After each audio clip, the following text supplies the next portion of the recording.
Et salut, alors c'est Ben du blog tradingdebutant.com. Alors aujourd'hui, je voulais parler de pourquoi tu ne dois pas faire de day trading. Bon, ils vont tous y passer, je vais peut-être même te faire une vidéo pourquoi tu dois pas faire de trading du tout. Donc, commence pas à m'insulter si t'es day trader. J'étais scalper pendant un petit moment, et j'ai fait une vidéo pourquoi tu ne dois pas faire de scalping. Bref. Avant de commencer, par contre, tu peux mettre un pouce bleu, partager la vidéo si tu connais quelqu'un qui peut être intéressé. Tu peux aussi t'abonner à la chaîne, tu peux aussi cliquer dans la description, il y a un lien 5 points essentiels pour réussir en trading. Tout ce que tu as à faire, c'est mettre ton adresse mail, tu recevras par mail du coup le lien de téléchargement et comme ça tu seras aussi inscrit dans ma newsletter et tu recevras des mails de temps en temps. Voilà. Donc pourquoi tu dois pas faire de day trading? Déjà, la première chose, c'est parce que ça prend énormément de temps. Le day trading, en général, tu vas trader sur le 5 minutes, sur le 15 minutes, peut-être sur le 30 minutes. Hop. Ça dépend de tes préférences, mais en général, c'est entre le 5 et le 15 minutes, et le 30 minutes peut-être. Et donc, pourquoi tu dois pas faire de day trading? Parce que déjà, si une bougie, elle dure 15 minutes, moi, personnellement, je préfère le day trading en 15 minutes, en fait. Et donc, voilà, si t'attends 15 minutes pour qu'une bougie se forme, là, par exemple, regarde. C'est bien, là, j'ai trouvé un exemple sans le vouloir. Regarde, là, on est sur USD GPY en 4 heures. Ça forme une sorte de range. Bon, il est pas immense, mais bref, c'est un range. Voilà. Là, tac, je passe sur 15 minutes. Là, on va faire du day trading. Voilà. Là, je vois que la première bougie. Là, attends, on va voir par rapport au truc. Là, c'est 7h40. Ah oui. Bon, apparemment, ma plateforme, elle est pas trop à l'heure. Regarde, là, il est 14h chez moi. Et là, c'est la bougie de 7 heures. Donc, on a 7 heures d'écart. 7 heures d'écart. Là, on arrive sur la zone basse du range. Donc, mon but, c'est d'acheter. Et donc, depuis 4 heures, donc, depuis 11 heures, c'est-à-dire, moi, il est 14 heures, à l'heure où je fais cette vidéo. Donc, depuis 11 heures du matin, on est en train tu vois.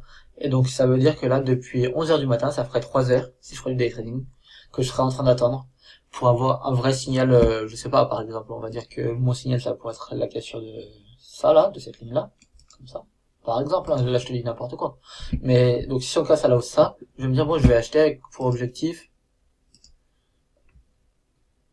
hop, désolé, tant que ça charge, voilà, pour objectif, cette zone-là, voilà. Et donc, ça fait 4 heures d'affilée. En plus, je dis n'importe quoi, ça fait 3 heures. Donc ça fait 3 heures que je suis là en train d'attendre, comme ça. C'est pas le cas, mais si je ferais du day trading, c'est ce que ça me ferait. Ça ferait depuis 3 heures que là je serais en train d'attendre la cassure de ça pour entrer et pour acheter. Voilà. Et donc ou alors je pourrais acheter maintenant et mettre un stop plus large et avoir moins de probabilité de gagner, etc., etc. Mais non, voilà, je voudrais bien rentrer, donc je voudrais avoir une confirmation de mon envie d'achat. Application par l'autre de cette truc-là. Et donc, je serai là pendant 3 heures à attendre. Voilà. Donc, imagine un peu le temps que ça prend. De 11 heures à 14 heures, tu passes même pas un trade. T'attends, comme ça, voilà. Ok. Une autre chose, après la prise de temps, c'est l'addiction. Parce qu'en fait, suivant le caractère des gens, moi j'en ai parlé un petit peu sur Facebook, j'étais addict au jeu, enfin à un jeu vidéo en particulier, pendant longtemps. Et donc, c'est l'addiction. C'est-à-dire que si tu passes tes journées entières comme ça, devant tes graphiques, tu peux vite devenir addict. Et être addict, ouais bon, tu peux me dire, ouais, mais être addict au trading, c'est bien parce que j'essaie de gagner de l'argent, ou c'est bien parce que c'est pas nocif pour la santé. Une addiction, c'est toujours nocif pour la santé. Ça peut être nocif pour ta santé mentale aussi, oublie pas, c'est pas la cigarette, c'est pas l'alcool ou je sais pas quoi, qui va te bousiller le foie, ou te bousiller les poumons, ou te bousiller tout ce que tu veux. Mais en tout cas, ce sera nocif pour ta santé mentale. Par exemple, c'est là que tu verras plus personne, ça veut dire que, je sais pas, enfin ça peut vouloir dire plein de choses, mais en tout cas, c'est bien d'avoir une vie équilibrée, surtout pour un trader. Donc l'addiction, c'est quelque chose de mauvais, de très dangereux. Et je voulais bah en fait ça fait partie des choses qui me, et en plus de ça, voilà, ça te prend tout ton temps, tu peux pas faire de sport, tu peux rien faire, voilà. Tu peux juste rien faire. Et du coup, ça aide même pas à être bon trader, en fait. C'est ça le pire dans cette histoire-là, c'est que ça t'aiderait même pas à être un bon trader, parce que un bon trader, il doit être capable de se changer les idées, il doit être capable d'être focus quand il trade, mais de savoir relâcher la pression après, etc., etc. Donc voilà, c'est ça la dangerosité du day trading. Enfin, la dangerosité, tout est relatif, mais bon.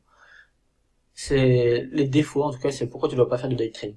Plus tard, je te ferai une vidéo aussi, pourquoi tu dois faire du day trading, ainsi que je te ferai une vidéo, pourquoi tu dois faire du scalping, pourquoi tu dois faire du swing trading. Donc, si tu veux être au courant de ces vidéos, soit tu rentres dans mes contacts, le lien est dans la description, je t'enverrai un mail pour te prévenir quand elles sortiront, soit tu t'abonnes à la chaîne, tu peux cliquer sur la cloche aussi pour être prévenu de chacune des vidéos.